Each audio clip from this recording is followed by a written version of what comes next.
Aujourd'hui, on va peut-être enfiler un tout petit peu les perles, mais en même temps, un petit collier de perles, c'est toujours sympa, non?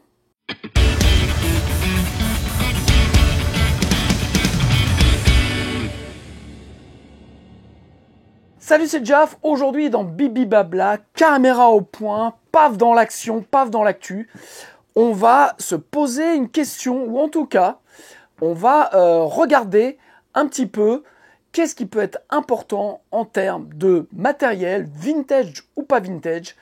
Et notamment, aujourd'hui, je vais parler des convertisseurs. Alors, ceux qui me suivent depuis un moment commencent un peu à me connaître. Et c'est vrai qu'il y a un point sur lequel, à chaque fois, je ne déroge pas trop. Ce sont les interfaces audio et les convertisseurs. Parce que je dis qu'aujourd'hui, en fait, dès l'instant où vous achetez des convertisseurs, enfin en tout cas une interface audio de qualité, c'est pas un truc que vous avez acheté sur AliExpress.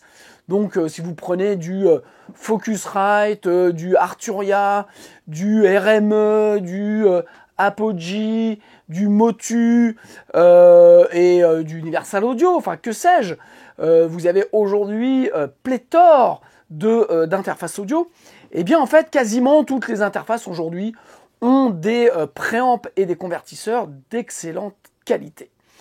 Mais en fait, moi, quand j'ai des apprenants qui me contactent pour la première fois et qui me disent, bah tiens, voilà, j'aimerais qu'on bosse ensemble. Donc moi, je fais un état un petit peu de leur matériel pour savoir qu'est-ce qu'ils ont. Et qui me disent, bah voilà, j'ai une Motu ou j'ai une RME qui est super bien et que j'ai depuis 2010-2012. C'est top et j'ai fait plein de trucs et c'était une interface de super bonne qualité et tout ça est patin et couffin. Eh bien, en fait, le point que je lève en tout cas, c'est de dire, écoute, il serait peut-être temps de changer d'interface audio. Alors, parce que on a fait vraiment des énormes progrès aujourd'hui sur les interfaces audio, sur la qualité des préamps, sur la qualité des convertisseurs. Et donc, en fait, maintenant, même avec une interface type Arturia, Minifuse ou Focusrite, Scarlett, avec 2 entrées et 2 sorties, à 150 balles, vous avez déjà dans la boîte des trucs qui sont de qualité supérieure à ce que on a toujours eu, ou même à du gros matériel qu'il y avait dans des studios pro. Et c'est un peu le propos de mon Bibi Blabla. Aujourd'hui, je vais vous montrer très rapidement, en gros, comment la qualité des convertisseurs va influer sur ce que vous allez faire, et notamment sur la résolution de ce que vous allez avoir. Alors, je retourne la caméra. Alors, on va se pencher sur, ici, vous voyez, des convertisseurs. Alors, vous pouvez voir que j'ai les AudioFuse X8 In et X8 Out, qui ne sont pas une carte son, qui ne sont pas une interface audio, qui sont vraiment que des convertisseurs. Alors, ils sont pilotés par ADAT, donc câble ADAT, et donc ils ne font que recevoir un signal analogique, le convertir d'un côté pour l'envoyer dans un processeur analogique, ok, et ça revient ensuite ici en analogique, c'est reconverti et c'est renvoyé directement dans ma carte RME. Tout ça, je vous ferai un brief très précis de mon studio, puisque je suis en train de modifier pas mal de trucs. Donc voilà. Et puis donc ça, ce sont des convertisseurs que j'ai achetés récemment, qui sont d'excellente qualité. Je suis, comme tous les produits Arturia, je suis très content. Voilà. Et puis en faisant des tests, il m'en manquait quand même un petit peu. Alors, avant d'en racheter, je me suis dit, mais tu as des Swiss Sonic que tu avais acheté il y a 20 ans. Voilà, sur ton premier studio. À l'époque, j'avais acheté ça avec un Pro Tools, une interface Digi001, donc ce qui était en 2002-2003, qui était quelque chose voilà, ce qu'on trouvait dans des studios un peu pro. Les Swiss Sonic étaient donc des convertisseurs, qui étaient juste des convertisseurs, pas de préamp, et que j'ai continué à utiliser des années après, notamment dans mon studio à Pontoise, où je m'en servais notamment avec ma console TL Audio voilà, pour convertir quand je faisais des prises batterie. Ce qui sortait, en fait, les tranches qui sortaient de la TL audio rentraient ici et puis étaient converties et ça rentrait ensuite dans mon cubage. J'ai jamais vu de problème de son avec ces convertisseurs SwissSonic. Et c'est pour ça que, en rangeant un petit peu mon bazar, je les ai retrouvés et je me suis dit, bah ouais, mais en fait, tu as 8 entrées, 8 sorties supplémentaires. Que demande le peuple? Donc, tu vas pouvoir les réintégrer, ce que j'ai fait, vous voyez, et puis travailler avec. Alors, c'est tombé au moment où j'ai reçu de chez Warm Audio le WA412, qui sont des préamps, donc 4 préamps de type API. Voilà, je l'ai raqué, j'ai créé les câbles que j'ai reliés au SwissSonic, ok, ici. Donc 2 entrées et 2 sorties, voilà, pour avoir, 4 entrées, pardon, 4 sorties pour avoir 4 paires enfin pas 4 paires, je vais y arriver, 4 préamps, voilà, que je vais gérer donc en 2 paires, 2 fois 2 paires, sur des envois. Et donc j'ai testé ces préamplis, et au test, je vais vous montrer un petit peu ce que j'ai fait. Ok, alors, comme je vous disais, on va peut-être un peu enfiler des perles. L'idée, c'est quand même de vous montrer la subtilité qu'on peut avoir dans les convertisseurs. Donc pour ça, vraiment, je vous recommande, si vous voulez vraiment voir quelque chose, en tout cas d'entendre quelque chose de probant, c'est de vous munir soit de vos écoutes, soit un casque. Je ne saurais que vous recommander le Holo X1. Je le rappelle, pour ceux qui sont intéressés, vous avez un lien dans le descriptif. Vous allez sur mon site, sur la partie boutique, vous pouvez le commander, vous avez un lien affilié, vous payez le même prix que sur le site Holo, mais vous avez en plus le plugin NX de chez Wave et vous avez 180 jours de test et en même temps, vous me faites bosser. Donc c'est un moyen pour vous de soutenir la chaîne si vous souhaitez acheter ce casque Holo. Donc, je me coiffe de mon fidèle casque Holo et l'idée, c'est que je vais vous faire écouter donc des batteries, voilà, que j'ai mixées là pour le projet d'un de mes clients. Et donc, en fait, ces batteries partent, comme vous voyez ici, dans un préampli SSL que je vais vous mettre le lien ici. J'ai déjà fait le test de ce préamp. Donc, c'est le Pure Drive Quad, voilà, que j'aime beaucoup. Vraiment excellent préamp. Donc, ce qu'on va faire, c'est qu'on va écouter déjà avec le préamp SSL. Et puis ensuite, on va le passer soit ici dans le WAPI 1, qui va être le préamp de API, type API Warm Audio avec le SwissSonic, converti par le SwissSonic.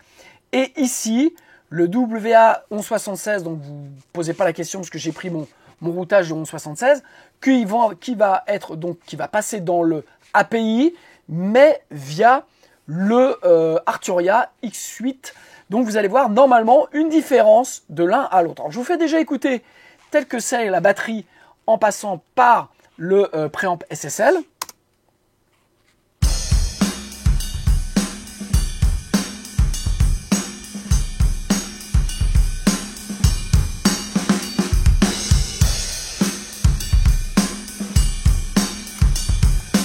Ok, je coupe, je mets le préamp API, donc il va y avoir une différence légère de couleur, mais c'est pas ça forcément qui va nous intéresser, c'est la différence des 2 couleurs, la même couleur API, mais avec des convertisseurs différents. Donc là, on va écouter avec les SwissSonic, donc des convertisseurs qui ont plus de 20 ans.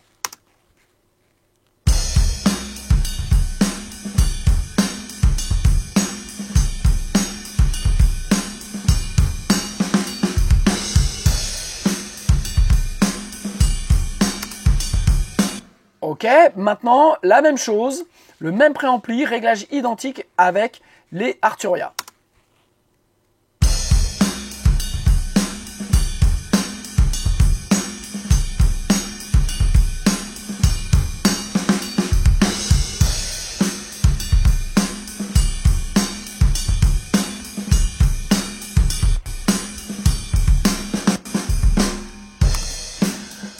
Alors comme ça, quand je passe, je vous fais écouter l'un puis l'autre, on se dit, bah oui, vraiment, chapeau, aujourd'hui casquette, il enfile les perles, vraiment, pas de différence. Maintenant, vous allez voir, je vais passer en lecture de l'un à l'autre, Et vous allez voir, je pense, si vous avez des bonnes écoutes, vous allez voir la différence. Donc je recommence par le API via le Swissonic et ensuite je vais passer sur le API via le convertisseur Arturia.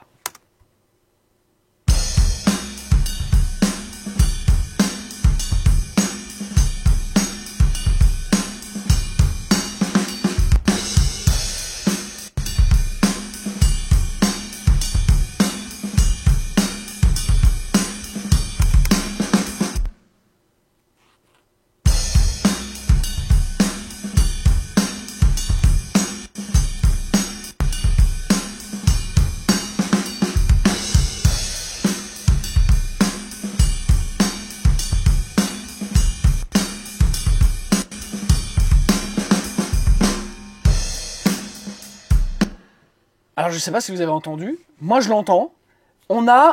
C'est léger, ça peut paraître léger comme ça en fait, mais c'est important parce que en fait, avec le convertisseur Arturia, on se retrouve dans le même cadre que le SSL, c'est-à-dire qu'on a une différence, je dirais, de préamp, puisqu'il y en a un, c'est un SSL, l'autre c'est un type API, donc on n'a pas exactement le même rendu, mais par contre l'image est pratiquement identique, on a la même brillance, on a les cymbales qui sont, oui, on a du haut, on a de l'air, et on a surtout un kick snare dans le bas qui est assez précis.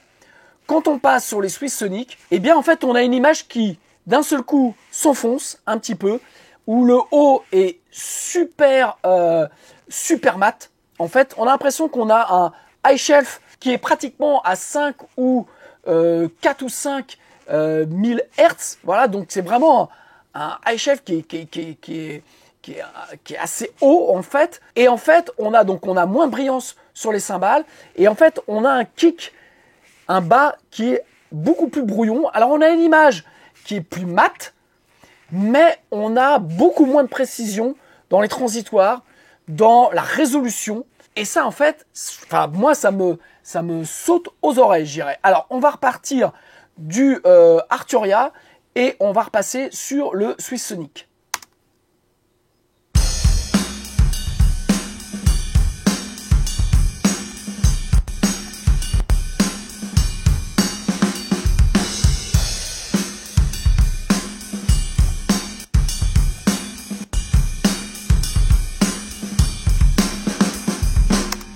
En fait, on a l'impression qu'on a quasiment la même image, mais avec des informations en moins. Je vais vous faire rapidement le même exemple sur le bus guitare. Voilà, comme ça, vous allez pouvoir voir sur des instruments un peu différents si on obtient la même chose. Donc, ok, alors on va commencer toujours par le Arturia et ensuite on va passer au Swissonic.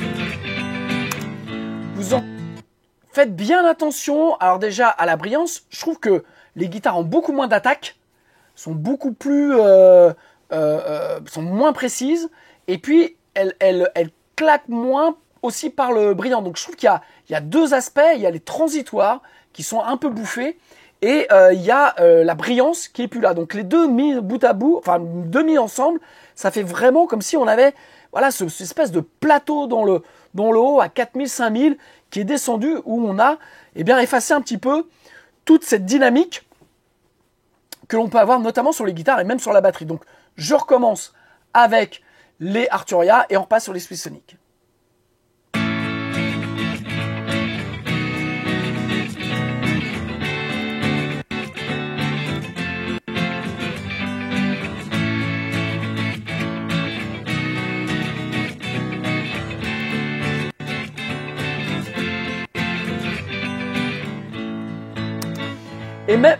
Et même le bas, d'un seul coup, en fait, je trouve que sur les Swissonic, c'est assez trompeur parce qu'on a l'impression que c'est plus chaud.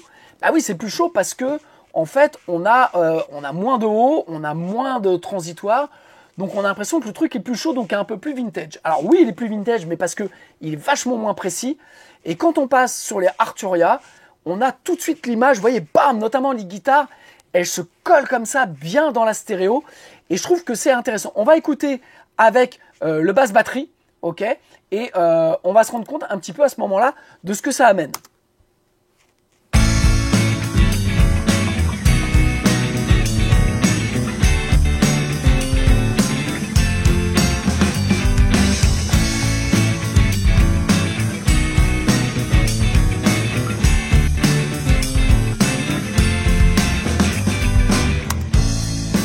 Vous voyez, dans la stéréo, avec les Arturia, les guitares sont bien là, sont bien posées, sont bien présentes, alors qu'avec les Swiss Sonic, on les retrouve un peu plus au centre, elles brillent moins, elles sont moins définies, on les perçoit moins dans le mix, et je les trouve au final moins jolies. Alors, tout ça, en conclusion, ce que j'essaie de vous faire comprendre là-dessus, c'est que là, vous allez me dire, ouais, mais bon, t'enfiles un peu les perles, le truc, il est pas... Ok, peut-être que j'enfile les perles. Mais dans l'idée, c'est que, comme je mixe en hybride maintenant, j'ai plein de sorties, j'ai plein de processeurs analogiques, et si je passe tout dans mes vieux convertisseurs, eh bien, je vais avoir un truc où je vais lutter, parce que j'ai un truc qui est un peu pas très précis, pas très vivant, avec moins de transitoire. Et c'est pas du tout ce que je cherche, moi, dans mon mix. Donc en fait, là, en travaillant avec les Arturia, les X8 notamment, eh bien en fait, je profite des processeurs analogiques que j'ai maintenant et qui vont ramener ce que je vais chercher par ces processeurs analogiques, donc c'est-à-dire vraiment de la précision, de l'énergie, de la couleur. Tout ça, hors de mon contexte, si vous le rapportez à votre home studio et que vous travaillez comme certains, comme j'en connais, qui ont une vieille interface audio qui date de 2010, 2012, 2015 même, et qui me disent non, tu sais, c'est une Motus, c'est un truc que j'ai acheté qui valait cher, que j'ai acheté d'occasion, c'est une bonne qualité, tout ça. Oui, peut-être, c'était une bonne qualité. Là, on parle d'un truc, on parle pas d'un compresseur vintage, on parle pas d'une EQ vintage, on parle pas d'un préamp à lampe, on parle d'un truc qui n'est bourré que d'électronique. Et l'électronique de 2025 comparée à l'électronique de 2002-2003, c'est pas du tout la même technologie.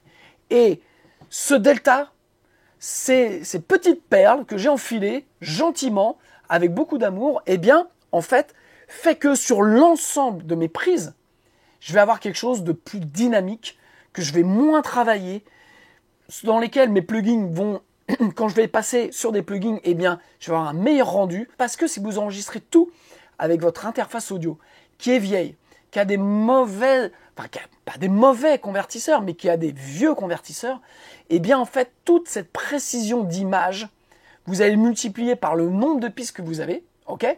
Et donc, vous allez avoir quelque chose en vous disant, mais putain, je comprends pas, parce que j'ai un rendu qui est un peu... qui manque de dynamique, qui manque de transitoire, qui manque de headroom quelque part.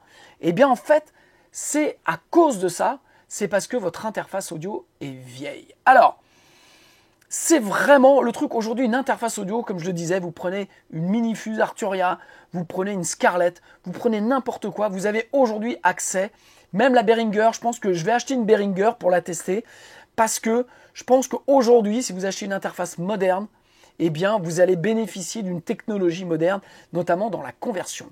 Et ne faites pas d'économie là-dessus, parce que c'est le micro que vous allez rentrer, c'est tout ce que vous allez capter dans votre home studio avec cette interface qui va en fait avoir une excellente ou pas résolution. Et vous devez, moi je le vois, quand je dois mixer des projets enregistrés avec des interfaces, bien souvent, je demande après à mon client, je lui dis, au fait, t'as quoi comme interface? Et bien souvent, il me sort un vieux nanar de 2010, 2015. Et je lui dis, écoute, sincèrement, si tu veux continuer à faire des enregistrements chez toi, achète-toi une Arturia, achète-toi une Scarlett, achète-toi un truc qui marche bien, quoi. Si t'as pas le budget pour mettre 2000 balles, maintenant, aujourd'hui, pour 400-500 balles, vous avez des trucs qui fonctionnent très bien, voire même à moins de 200 balles, Behringer fait une 8 entrées, 8 sorties. Donc voilà, donc vous avez la possibilité de faire ça. Donc, ne faites pas de petites économies là-dessus. C'est super important d'avoir des convertisseurs de qualité. Moi, c'est la raison pour laquelle je suis passé tout en Arturia ici au studio. Voilà, parce que j'avais la Arturia 16 rig que j'ai revendue parce qu'elle ne correspondait pas à mes besoins. Mais j'ai adoré les convertisseurs et les préamps qu'il y avait dedans. Et notamment les convertisseurs des nouvelles X8 sont les convertisseurs issus de la 16 rig. Donc en fait, j'ai revendu ma 16 rig pour acheter des X8 qui sont pas des interfaces audio, qui sont uniquement pilotables, en ADAT. C'est exactement ce dont j'ai besoin pour activer ou pas mes périphes externes. Et j'ai, vous voyez, un rendu, ce qui fait que quand je vais passer dans un préamp, et bien à ce moment-là, bing, je vais avoir tout le bénéfice de ce préamp parce que j'ai des bons convertisseurs. Donc, voilà, même si vous ne faites pas du mix hybride, ne serait-ce que à la prise, vous voyez, en gros, la couleur que je vous ai montrée avec mes vieux Swiss Sonic, eh bien en fait, vous allez le reproduire fois X prises que vous allez faire, et donc vous allez avoir quelque chose qui va manquer de headroom, qui va manquer de réalisme dans l'image, dans le champ. C'est un peu comme un appareil photo qui a 8 millions ou 16 millions ou 20 millions de pixels. Et bien là, il vous manque quelques pixels dans ce que vous enregistrez. Et ça, c'est quelque chose qu'on va avoir du mal à récupérer ensuite et qui va donner une couleur au final assez terne de ce que vous voulez et ce qui n'est pas la couleur que l'on a aujourd'hui sur les enregistrements et les productions que l'on fait actuellement. Voilà ce que je voulais vous dire. Au final, encore un bibi blabla pas très court, mais qui me paraît important. Donc, pour conclure, ne faites pas de petites économies sur vos convertisseurs, votre interface audio. Si c'est une interface qui a, je dirais, plus de 10 ans, changez-la. Sincèrement, passez sur quelque chose de neuf parce que vous allez avoir vraiment une meilleure résolution et vos productions vont s'en ressentir. Voilà, donc si vous avez aimé cette vidéo, merci de vous abonner à ma chaîne YouTube, merci de me mettre un like et merci d'aller voir dans le descriptif, vous avez des liens sur mes formations, sur le site de mes formations, vous avez des ressources gratuites, vous allez tout en bas, vous avez un grand placard ressources gratuites, vous cliquez dessus et vous avez des formations, des e-books gratuits et puis vous avez des formations qui sont payantes, bien entendu, parce que, comme tout le monde, je mange. Voilà, je vous embrasse et puis je vous dis à la semaine prochaine. Ciao.